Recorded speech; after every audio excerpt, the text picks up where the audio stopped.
sucede hoy? ¿Qué sucede desde lo penal y desde lo criminológico? ¿Cuál es el valor de la víctima? ¿Cuál es el rol de esta en este momento? Si nos acercamos a la parte especial del Código Penal, a poco de iniciada, vamos a ver que la condición de la víctima va a actuar como reguladora del quantum de la respuesta punitiva. Así, va a ser mayor la pena que se prevea para aquel que ha matado a su ascendiente, descendiente o cónyuge, sabiendo que lo son, que aquel que mata al vecino. Va a ser mayor la pena a quien acabe con la vida de un efectivo de una fuerza de seguridad en cumplimiento de sus funciones, que a quien mate a un ladrón que ha ingresado por la tapia de su casa.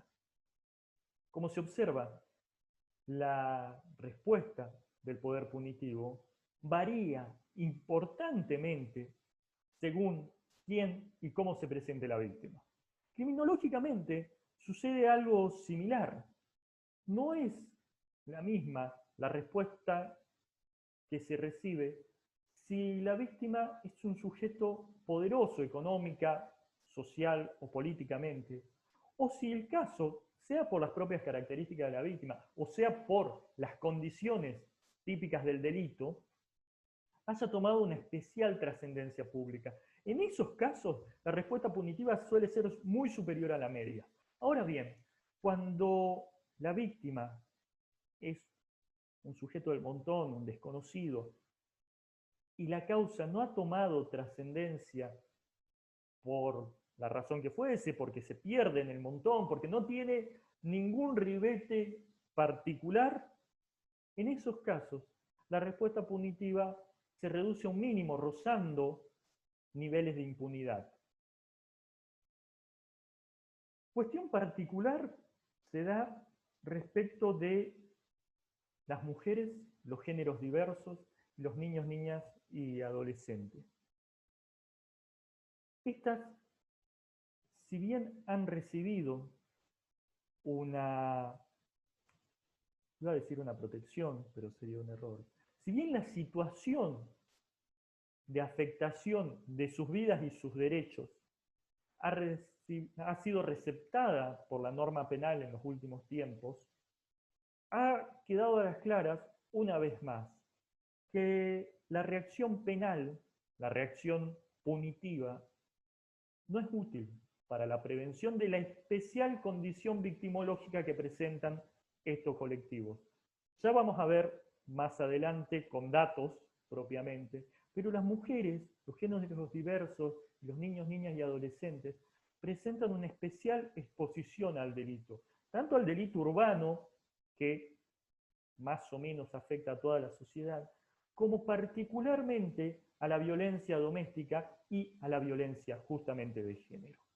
No perdamos de vista que géneros y niñez también son factores que pueden interrelacionarse y en un mismo caso pueden aparecer conjuntamente, lo cual todavía eleva aún más el nivel de vulnerabilidad.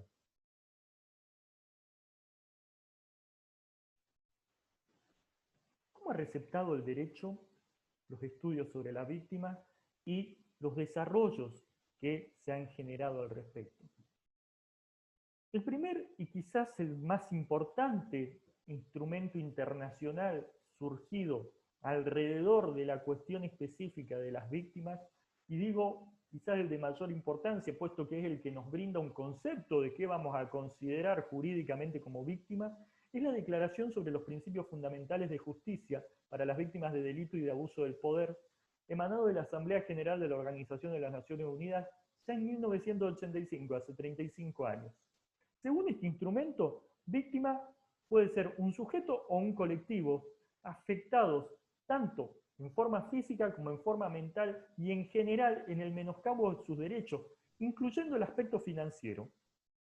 Incluso, según esta normativa, víctima será no solo el afectado directo, sino también sus vínculos, y esto es lo que típicamente sucede en los casos de homicidio, donde quienes ocupan el lugar visible de la víctima son los familiares, los que quedan afectados y los que quedan generalmente en el seguimiento de la situación.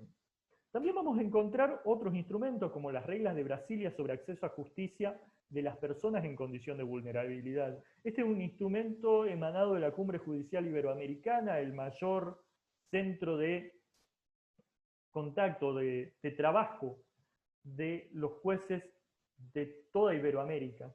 En 2008 emitieron estas reglas que tienen por finalidad facilitar el acceso justamente a los servicios de justicia de personas que consideran una especial situación de vulnerabilidad y especialmente han considerado a las víctimas de los delitos en esta situación como sujetos particularmente vulnerables, lo que a su vez puede combinarse con otros criterios de vulnerabilidad contenidos en esta regla, como son la niñez, como son la pobreza, como son la pertenencia al género femenino o a los géneros diversos. Las directrices sobre la justicia en asuntos concernientes a los niños, víctimas y testigos de delito. Este es un documento emanado del Consejo Económico y Social de la Organización de las Naciones Unidas en 2005, que tiene por objeto y misión allanar el camino de las agencias judiciales para poder receptar con mayor tino, con mayor contención a los niños, niñas y adolescentes que o bien directamente han sido víctimas directas, han sufrido en sí mismos el menoscabo de sus derechos, o bien han sido testigos de una situación violenta, lo cual, de una manera indirecta, los convierte también en víctimas. Y por último, pero no menos importante, porque sobre todo en el último tiempo ha tenido una amplia receptación en la jurisprudencia, es la Convención Interamericana para Prevenir, Sancionar y Erradicar la Violencia contra la Mujer, conocida como Convención de Belém do Pará, dictada por la Organización de los Estados Americanos en el año 1994 y que tiene por finalidad abordar la violencia contra la mujer en todas sus etapas, tanto en la etapa preventiva, previa, procurando que el fenómeno violento no se desarrolle, como posteriormente, tanto para sancionar a quien ha cometido este tipo de conducta, como para desarrollar políticas tendientes a erradicar este tipo de situaciones. En el derecho nacional, el Código Penal ha receptado algunas normas particulares con especial consideración en la condición de la víctima. Ya habíamos hablado de los efectivos de fuerzas de seguridad en cumplimiento del deber, cómo se agrava la pena en caso de darles muerte en tal situación. Tomando este como caso testigo, hay que hacer un llamado de atención a que cada reforma que ha tenido en cuenta el rol de la víctima en el Código Penal en los últimos 20 años, cuanto menos 20, 25, 30, ha respondido a un espasmo fenomenológico en virtud de, a un espasmo legislativo en virtud de una regularidad fenomenológica circunstancial con la reiteración de actos determinados. ¿Por qué sancionamos con mayor pena la muerte de un efectivo policial, por ejemplo? Porque estaban matando muchos policías. ¿Por qué sancionamos con mayor pena la muerte de una persona a manos de un efectivo policial en cumplimiento del deber? Porque había muchos casos de gatillo fácil. ¿Por qué hemos incluido, tanto en el artículo 80 como en la regulación de las lesiones, un apartado particular respecto de las mujeres y las diversidades de género en contextos de violencia de género? Porque las mataban y las matan todos los días. Ahora bien, desde lo criminológico y desde lo victimológico, la respuesta que debemos hacer, la pregunta que debemos hacernos, ojalá tengamos la respuesta correcta, es si esto ha servido para algo. Si la norma penal, si la redacción de un agravante sirve para contrarrestar el fenómeno. Y la realidad nos golpea en la cara con un no rotundo.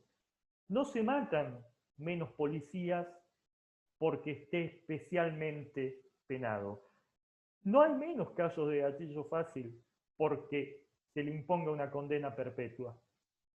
no mueren menos mujeres porque esté contenido en el artículo 80 esta situación.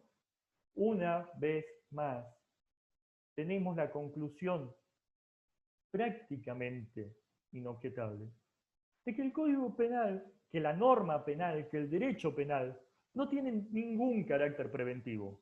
La amenaza de sanción penal no tiene carácter preventivo. Lo decía Zaffaroni, palabras más, palabras menos, hace algunos años atrás, que el delincuente no sale a cometer el delito con el Código Penal bajo el brazo, refiriéndose a que nadie tiene en consideración la pena en abstracto cuando va a cometer un delito. O bien porque está convencido de la conducta que va a cometer y no le interesan las consecuencias, o bien porque hay un absoluto y total convencimiento de que va a zafar de la sanción penal. Nadie va a robar creyendo que lo van a agarrar. Nadie va a matar creyendo que lo van a agarrar. O hay inconsciencia, o hay convicción, o hay convencimiento de que se va a poder sortear la situación sin estar sometido a la sanción. Dicho esto, seguir convenciéndonos en estas situaciones que hemos nombrado o en cualquier otra que un endurecimiento de las penas, que la mano dura va a resolver algo, es seguir mintiéndonos y seguir fracasando consuetudinariamente con las mismas recetas que venimos practicando hasta aquí y no han dado ningún resultado. Continuando, en la ley de ejecución de la pena privativa de la libertad también se han receptado en los últimos años algunas reformas que tienen por base la condición de la víctima. Por un lado, se ha dado un rol más participativo a la víctima, dado que ahora se lo informa y se lo invita a tomar conocimiento y a tomar posición, a expresarse respecto de las sucesivas etapas del proceso de ejecución de la pena privativa de la libertad, cada vez que el condenado va a tener oportunidad de acceder a un nuevo beneficio o a un nuevo derecho. Esto no sucedía anteriormente y la víctima solamente era tenida en cuenta en aquellos casos en los que se tornaba necesario generar una medida adicional, como ser una prohibición de acercamiento cuando el sujeto comenzaba a volver al medio libre para evitar consecuencias no deseadas que surgiesen a partir del contacto de víctima y condenado. Hoy por hoy, esta situación, como les comento, se ha modificado y se le da una participación a la víctima en cada una de las etapas del proceso de ejecución. Esto tiene sus bemoles, está para análisis, se lo puede charlar en particular, pero la normativa en general hoy es esa. Por otra parte, y basado en más o menos los mismos criterios, también ha sido tenida en cuenta la víctima en la ley de ejecución de la pena privativa de la libertad, según la última reforma, para, considerando el tipo de delito que la ha afectado, evitar que el condenado acceda de manera absoluta o acceda en los mismos términos y en los mismos plazos a las sucesivas etapas del proceso de ejecución. Esto implica una tergiversación de los fines de la pena privativa de la libertad. Recordemos que la ley de ejecución de la pena privativa de la libertad se embandera en sus primeros artículos con el fin resocializador, entre paréntesis, una ficción, y cualquier medida que, so pretexto de darle un mejor rol a la víctima, o de protegerla de algún modo, o de utilizar la condena como una prevención general negativa, en realidad, evita el desarrollo del proceso que, resocializador o no, si es posible socializar en la cárcel o no, si es posible socializar a quien no está socializado, cuestiones al margen. Tiene por finalidad devolver un sujeto al medio libre. Y, en lo posible, devolverlo con mejores herramientas que las que tenía cuando ingresó.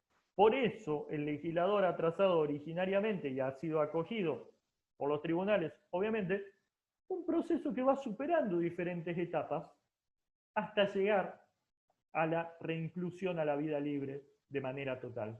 Si frenamos esto amparados en una supuesta protección de la víctima o de las víctimas como un colectivo indeterminado, lo que hacemos es frenar ese proceso y convertimos a la cárcel definitivamente en un depósito de carne humana sin ningún tipo de sentido útil. Para terminar con la receptación legislativa, el Código Procesal Penal en Tucumán, que ha empezado a aplicarse de manera plena a partir del 1 de septiembre de este año, hace poco menos de 2 meses, y que ya se venía aplicando en el Centro Judicial Concepción desde mayo del año pasado, otorga, en consonancia con la línea que actualmente imbuye a la mayoría de los códigos contemporáneos, un rol muy especial a la víctima, un rol activo, ya no reservado al papel de querellante como hacían los anteriores códigos de procedimiento, sino ahora con la posibilidad de asistir y controlar a todas las etapas del proceso e incluso de participar activamente en la conformación, desarrollo, negociación y presentación de medidas alternativas de solución de conflictos que conduzcan a una reparación efectiva del daño causado y a la vez eviten una sanción penal elevada o incluso la prosecución de un trámite que anteriormente indefectiblemente, salvo excepciones, terminaba con un juicio y generalmente con una sanción. Hoy no, hoy la víctima se puede sentar frente al infractor en una mesa real o en una mesa virtual, dado el contexto que actualmente vivimos, y charlar sobre la situación y ponerse de acuerdo sobre esto. Y solicitar, por ejemplo, la devolución de lo hurtado o una reparación que compense el valor de este o una labor particular que a la sensación de esa víctima compense el daño causado y que genera muchos mayores efectos de utilidad que una sanción que luego de tantos años de ocurrido el conflicto, recordemos que los procesos penales históricamente se han extendido por lustros, se torna absolutamente abstracta y que además no tiene ningún efecto positivo sobre la víctima porque encarcelar al infractor no mejora la vida de la víctima. Puede saciar en muy pocos casos su sed de venganza. Y digo en muy pocos casos porque aun cuando esta sed de venganza exista, generalmente las penas infligidas de ningún modo satisfacen a la víctima. Esa víctima que pide venganza siempre va a pedir más. Por lo cual, el proceso tal y como lo conocíamos, que terminaba con una condena y con una pena privativa de la libertad, generalmente no satisfacía a nadie. Hoy tenemos la posibilidad de darle a la víctima un rol activo para que ella misma gestione el conflicto y colabore a encontrar una solución que efectivamente la satisfaga.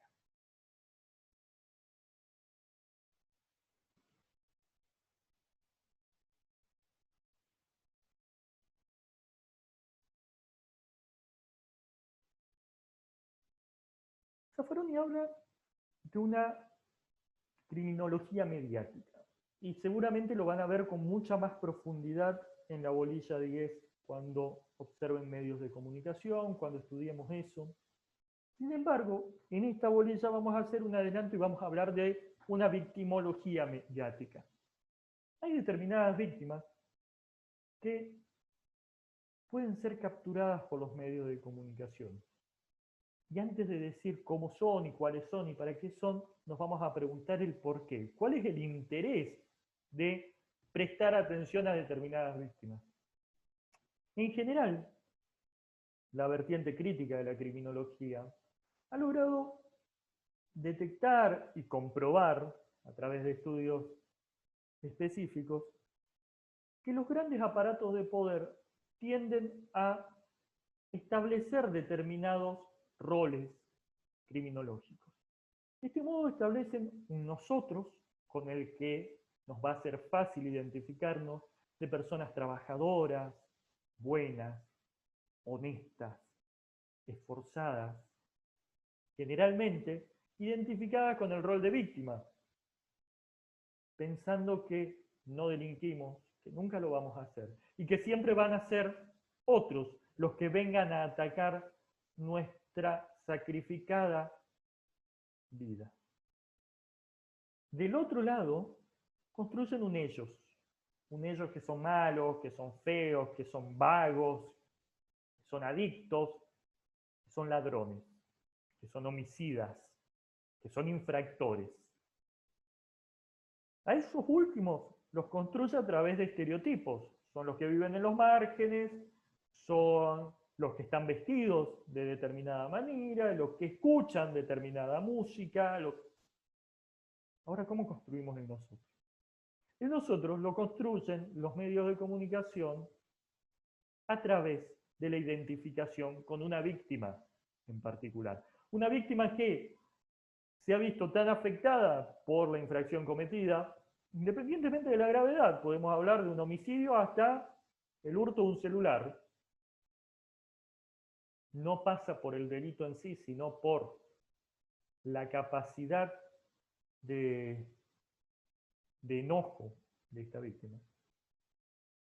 Esa capacidad está tan desarrollada que les resulta útil a los medios de comunicación para ponerle micrófono y pasearla por cuanto estudio televisivo, por cuanta página de internet o cuanto micrófono radial esté abierto, haciéndola repetir una y otra vez lo mal que la ha pasado a partir del delito, lo cual es real, pero esta repetición constante lo que ocasiona en el ojo y en el oído del observador y del oyente es el convencimiento de que ese único caso en realidad constituye una regularidad, y de un robo tenemos una oleada de robos, y de un homicidio tenemos muchísimos muertos.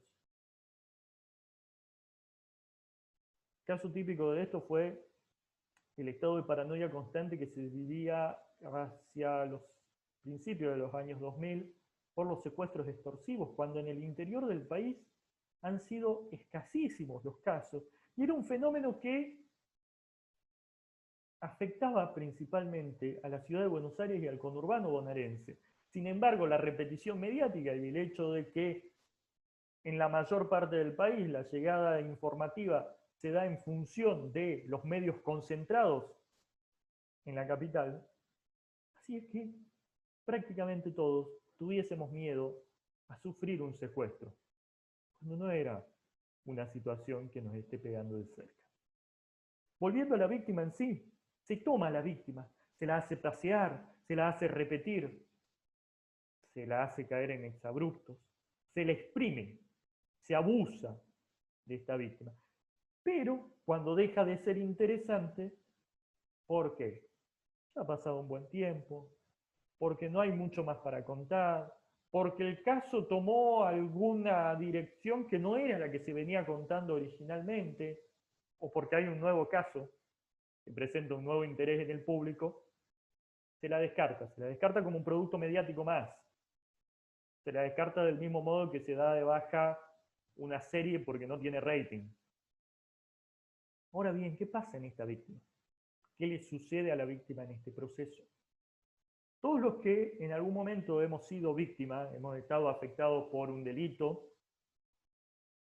reconocemos más o menos un camino similar en las reacciones. Un primer momento de enojo mezclado con miedo, posteriormente cierto reproche, luego la aceptación y luego tratamos de continuar con nuestra vida lo más normal posible. Obviamente hay excepciones a esto que tienen que ver con la gravedad o con las particularidades del delito, pero en general, solos o con ayuda, más o menos ese es el camino que recorre la víctima de un delito. Cuando la víctima es cooptada por el aparato mediático y es mantenida en esa situación para que repita a lo largo del tiempo el daño que ha sufrido, ese daño se mantiene. Y el duelo que tiene que practicar la víctima para poder continuar con su vida no se realiza. Y se concentra toda su vida alrededor de este hecho. Esas son las víctimas que culminan pidiendo mano dura, aumento de las penas, reducción de la edad de imputabilidad y otras cuestiones similares. Estas son las víctimas útiles, son las víctimas de las que se va a aprovechar el aparato mediático para vender y de las que se va a aprovechar algún sector político también para poder utilizarlo para sus propios fines. A estas víctimas útiles se le contraponen las víctimas inconvenientes. ¿A qué denominamos una víctima inconveniente de la victimología? A la víctima que no responde a ese estereotipo de pedido de venganza, de pedido de mano dura, de pedido de la cabeza con casi literalidad del infractor, sino aquella víctima que, luego de pasado el primer cimbronazo, decide que puede aportar de alguna manera a la prevención o a la resolución de ese conflicto en particular o de en general los conflictos criminológicos de la sociedad. Dentro de este espectro, elegí traerles a ustedes un caso muy puntual y que grafica a las claras este tipo de situaciones. Situaciones que, en lo particular, y creo que somos coincidentes en la cátedra, representan lo que consideramos que debería ser el manejo del conflicto. Víctimas por la Paz es una organización civil surgida en el ámbito de la Asociación Pensamiento Penal. Pensamiento Penal es una asociación que ha cumplido 15 años este año, fundada por Mario Juliano, un amigo de la casa, tristemente fallecido hace unos días, y que actualmente constituye Pensamiento Penal el conglomerado de discusión penal y criminológica más grande de la Argentina y probablemente de Latinoamérica. En ese ámbito surgió hace ya 3 años, vamos para los 4 muy prontamente, Víctimas por la Paz. Víctimas por la Paz está integrada por personas que sufrieron las consecuencias de hechos delictivos, víctimas o familiares de víctimas de delito. Todas ellas convirtieron el dolor y la frustración propia de esta situación, innegable. Todos los que hayamos sido víctimas de delitos sabemos que no es grato de ninguna manera ser víctima de delito. El tema es qué hacemos con eso. Ellos decidieron convertirlo en acciones positivas y rechazan de plano los pedidos de endurecimiento de la ley penal como respuesta a los conflictos. Están convencidos de que la paz social se construye promoviendo la convivencia y la integración, y que cualquier medida que surja desde el odio o desde el rencor no hace más que profundizar la violencia. Invito a leer esto, a repasar esto, y a que piensen qué tan de acuerdo o en desacuerdo están con esta posición. Vamos a ver si es posible que les comparta otra pantalla con un pequeñísimo video, ¿sí? Donde vamos a ver cuáles son los postulados generales. Este video se hizo para los 2 años de Víctima por la Paz, allá por 2017, perdón, por 2019.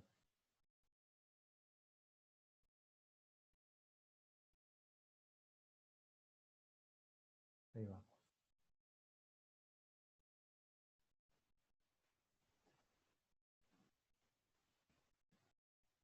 El destino o lo que creas nos puso acá. Un lugar donde no hubiéramos querido estar. El costo fue muy alto, impagable en muchos casos. Para nosotros, nosotras más. Sin embargo, el dolor nos movilizó para creer que una sociedad en paz es posible. que vale la pena lucharla si nos acompañamos. Vos, yo y sobre todo la persona de enfrente. 2 años ya de puro amor y comprensión. Transformamos nuestro dolor en acciones y compromisos para luchar por un mundo mejor. Somos víctimas por la paz.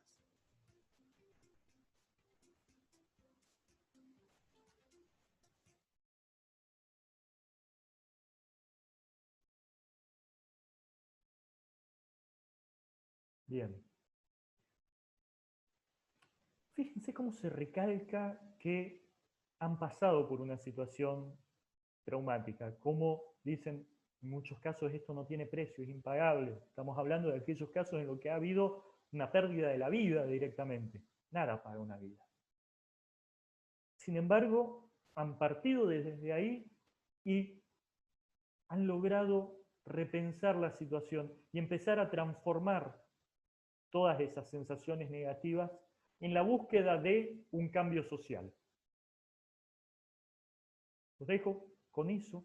Vamos a tratar de abordarlo en el conversatorio. Me encantaría escucharlos sobre ese punto.